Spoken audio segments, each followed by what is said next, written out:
Alright, welcome to the part 2 of the end-to-end design process. In the last video, we went through the conceptual development and developing this very low poly living room arrangement.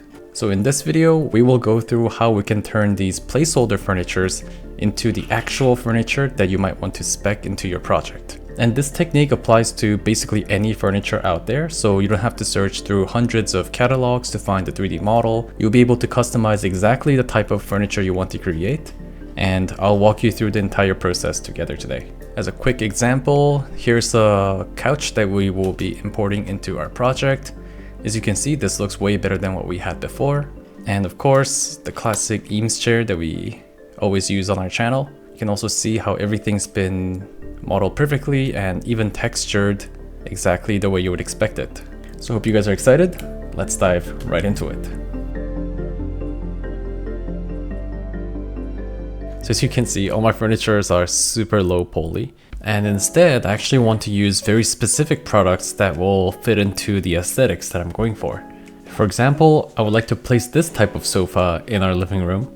If I were to model this manually, this would literally take me like several days to do it, and it wouldn't even be that good. But thankfully, today's sponsor Hyper3D allows you to make this process a breeze. They have recently released their latest image to 3D model, and it can be used exactly for this purpose. So for example, I have downloaded the images from that furniture. I'll be dropping that into the UI. Unlike many image to 3D generators out there, Rodin actually gives you several options to control the outcome. So you have these images as controllers, but you can also add things like bounding box, voxel, or even point cloud for as control nets. In addition, you can also choose varying thinking effort to control the results. Now, if you click into this little light bulb icon, you can kind of see what kind of results you can generate with each of these options. So if you do extreme high, you can get hyper detailed models like these. And if you go extremely low, you can generate these really cute low polygon models that could be useful for a different purpose. I think for us, medium might be a good balance of both the speed and the quality that we want to achieve. So I'll start with that one. We will select medium, and we won't be adding any additional control nets. Now, if you also look closely at these menus over here, you can crop the images and even specify which direction these photos are taken in. So for example, this image over here, I think is more close to frontal. So I will select front. And for this one, let's say this is the left side of the model, according to the reference image.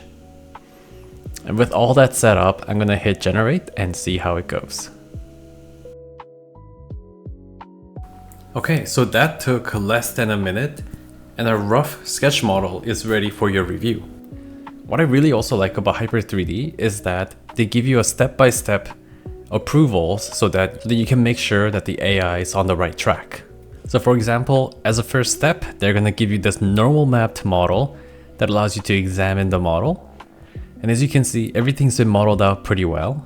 You can kind of see how these little creases are continuing all the way towards the back, even though that wasn't even visible in the reference images.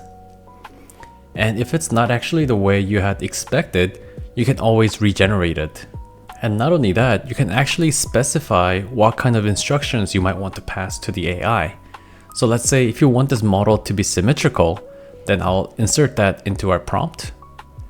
And let's say if you want additional details, you can also add that as one of the prompts as well.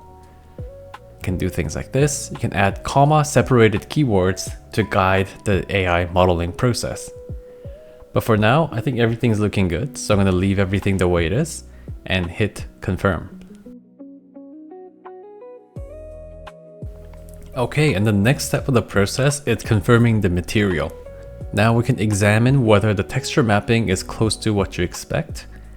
Similar to the previous one, you can also specify any additional instructions you might want to pass to the AI. For now, everything is looking good, so I will hit generate to move on to the next step.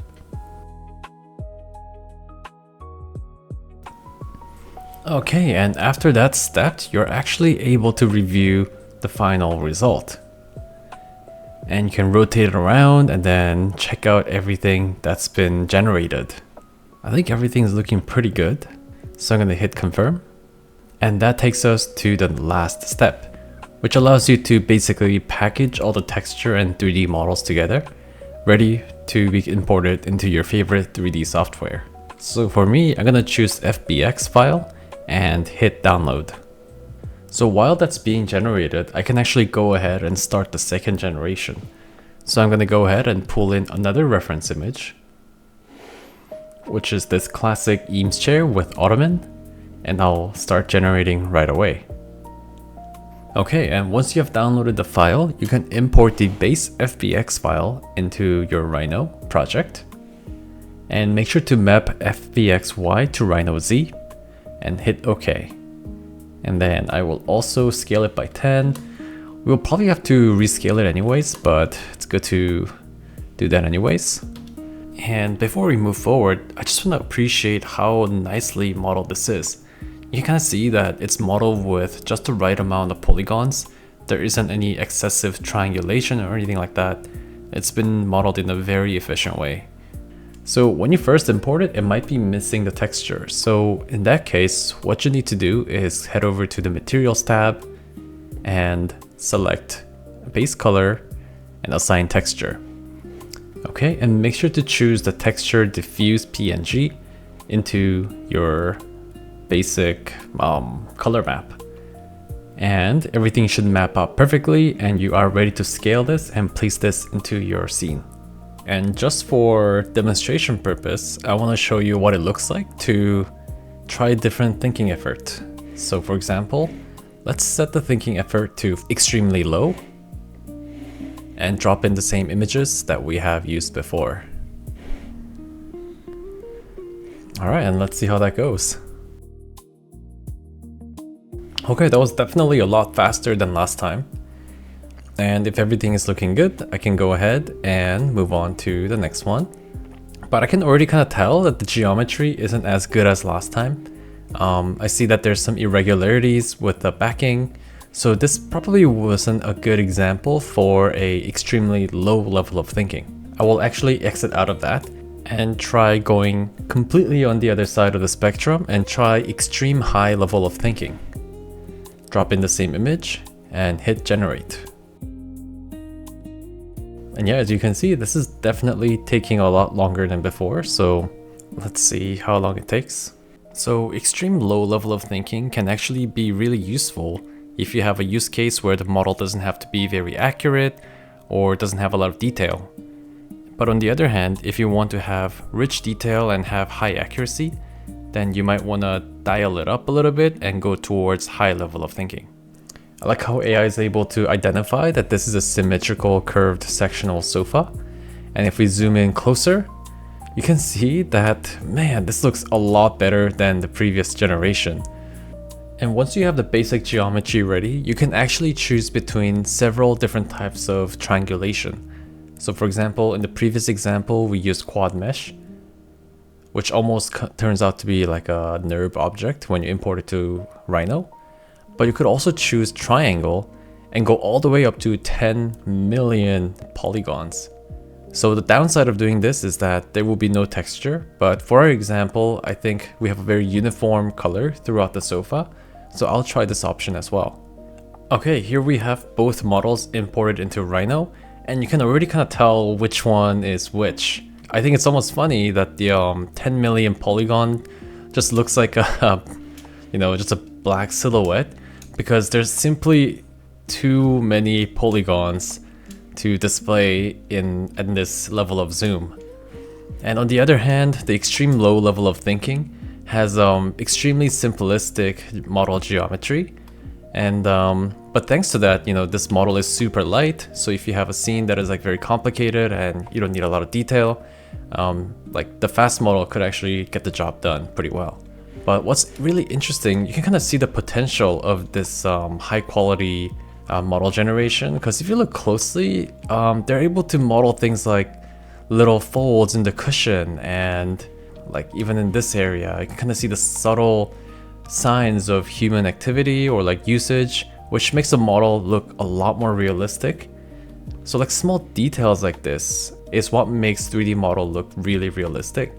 So there's definitely like a pros and cons for each type of generation, but what's great is that you have the agency to choose between these level of details. Now you can repeat this process as many times as you need to complete your living room. And you can also keep these models forever, so I think it's really worth generating these models if you are gonna reuse them in the future. So that was it for the modeling aspect of our design process.